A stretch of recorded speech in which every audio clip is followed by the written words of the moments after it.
माझे नाव समाधान कांबळे.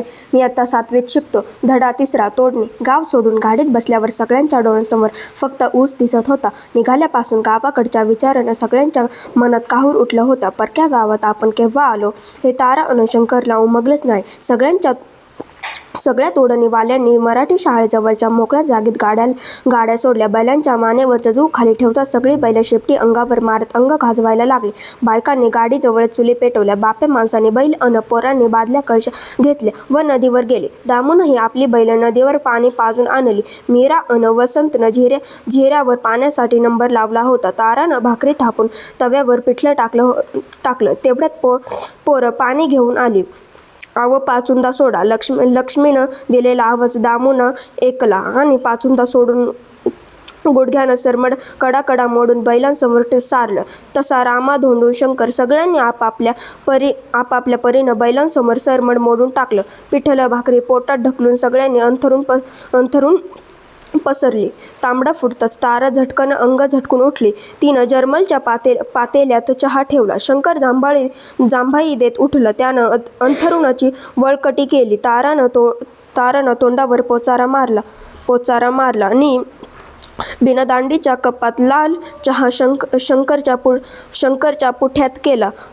घ्या च्या घ्या. शंकरनं चहाचा कप हातात घेतला. शंकर, अरे ए शंकर, आर मामू चिठ्ठी देऊन गेलाय.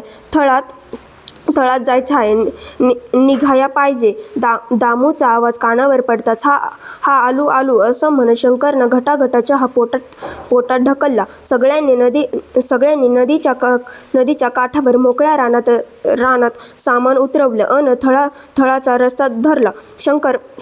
शंकर तारानंही आपला कोयता सोबतीला घेऊन मीरा अन वसंतला बरोबर घेतले. आज ऊसतोडणीचा पहिला दिवस असला तरी उघड्यावर झोपून थंडीत अंग काकडून निघत. म्हणून दुपारची थळातून लवकर परतायचं असं सगळ्यांनी ठरवलं होतं. थळात पाय ठेवता शंकरनं उसावर घाव घालायला सुरुवात केली. मीरानं मोळ्या बांधल्या. दिवस माथ्यावर केव्हा आला हे समजलंच नाही. हिरवा चारा मिळाल्यानं बैल मस्त जोगले होते. सगळ्यांनी वाढे टाकून शंकूच्या आकाराच्या कोप्या बांधून सामान लावलं. तसं तारानंही सामान लावून चिमणीचा उजेड करतच मीराला वसंतचं पुस्तक गसवलं. वशा तुपलं पुस्तक. मीराचा आरडाओरडा ऐकून वसंतला शाळेची आठवण झाली अन वसंत कोपी बाहेर बसलेल्या शंकरच्या मागे जाऊन उभा ठाकला. त्यानं शंकरच्या खांद्यावर हात ठेवून विचारलं, दादा मले शाळेत कवा धाडणार? थळामध्ये जोशात काम करणाऱ्या वसंतला शंकरनं पाहिलं असल्यानं शाळा बिळा काय बी नाही. बस झाली आता तुपली शाळा. खाऊन घे अन झोप. तांबड्यात तोडीला जायचं हाय. जा झोप जा असं म्हणून गप्प केले. शंकरच्या मागे उभं राहून खांद्यावर हात ठेवून विचारताना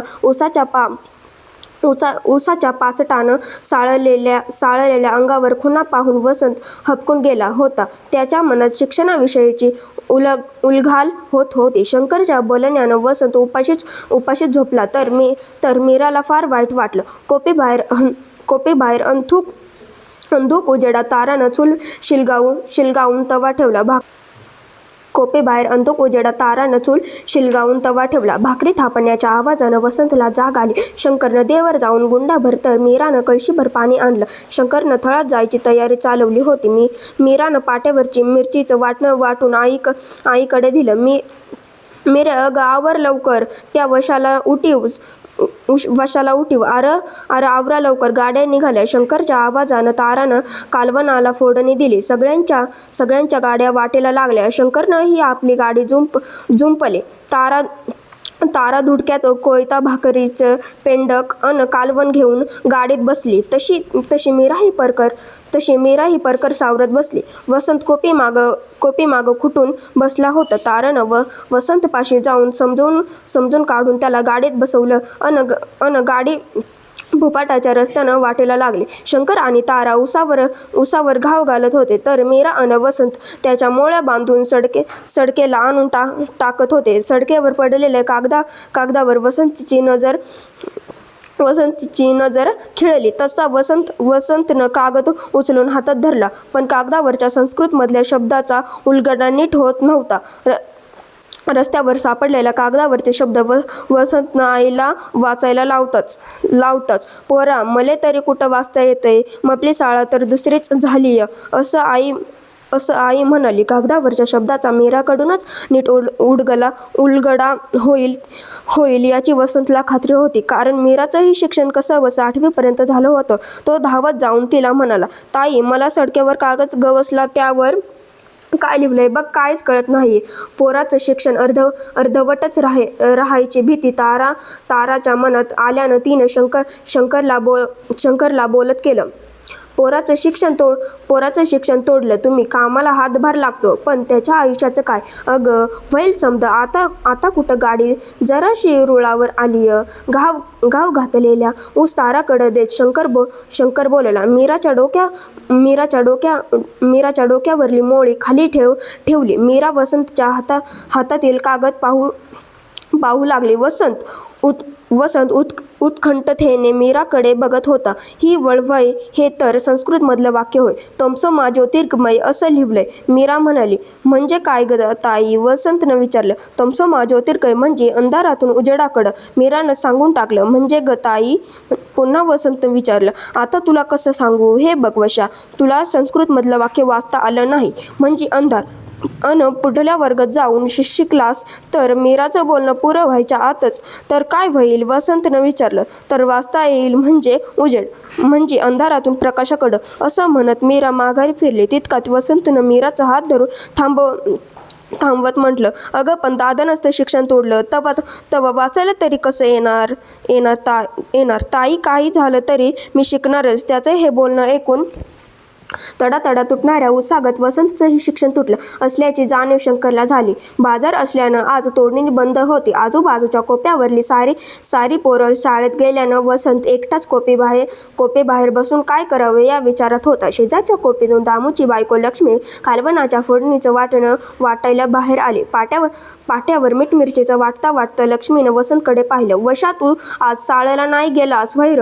वसंतनं हातातला खडा खाली फेकत कसा जाणार म्हणत मानेला झटका देत तो कोपीत शिरला. आव ओ वसंताची माय, असं म्हणत लक्ष्मीनं ताराला साथ घातली. आले ओ माय, आले म्हणत खाली वाकत कोपेबाहेर आलेल्या ताराला पाहून समधी लेकरं शाळेला गेली आणि तुपलं वाटण्याची परत हातात घेत लक्ष्मी उभी राहिली. बाजार घेऊन आलेल्या दामू अन शंकरकडे लक्ष्मीचं नजर जाता शंकरकडे हात दाखवत, हे बघा, यासनीच इचारा की का शाळेला गेला नाही म्हणून. लक्ष्मीकडे पाहत तारा उत्तरली. लक्ष्मीनं शंकरकडे नजर लावून, का व भाऊजी, आपल्या समध्यांची पोरं शाळेला जातात, मग याला कशा पायी घरी ठेवलं?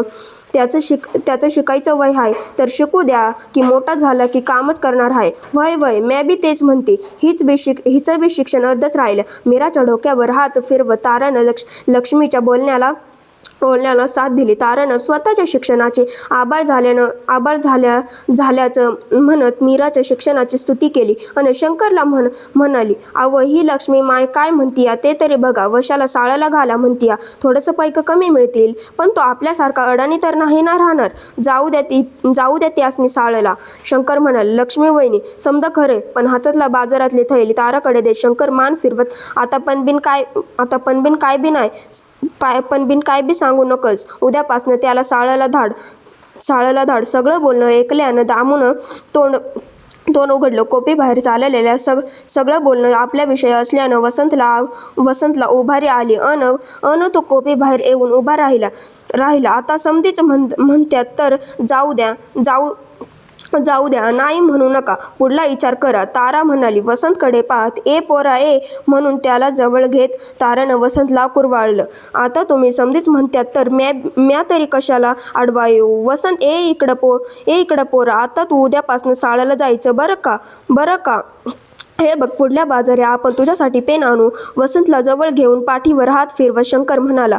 मीराच्याही आनंदाला परावार राहिला नाही. तिचेही डोळे पाण्यानं भरले. वसंत लगेच मित्रांना गाठलं. आता म्या शाळेला येणार असं वसंत सगळ्यांना सांगत सुटला. धन्यवाद.